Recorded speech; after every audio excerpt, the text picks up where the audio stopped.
Sa iba pang mga balita, pananambangan si convoy ni dating Langiden Mayor Artemio Billy Donato, mayroon ng 3 persons of interest. Kaugnay niya, narito ang buong detalye sa pag-uulat ng Bombo Radyo Tugigaraw.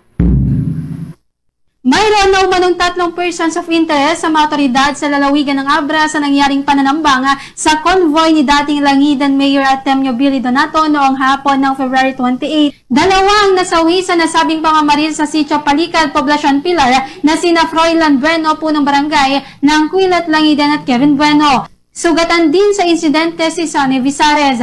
Sinabi ni PELA Information Officer ng Abra Police Provincial Office, galing ang nasa 11 na sasakyan ni Donato na kandidato sa pagkaalkalde sa Poblacion Pilar at papunta na sana sila sa Villa Viciosa na mangyari ang pananambanga. Idinagdag pa ni PELA na iniimbestigahan na rin ang motibo sa nasabing pananambanga bagamat hindi nila inaalis na ito ay may kaugnayan sa politika. Sinabi niya na umaabot sa 17 na basyo ng M14 na ang nakuha sa pinangyarihan ng pananambang.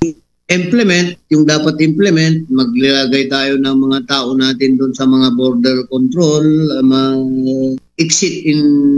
entrance and exit ng mga border natin, and paigtingin yung presence natin sa mobile patrol.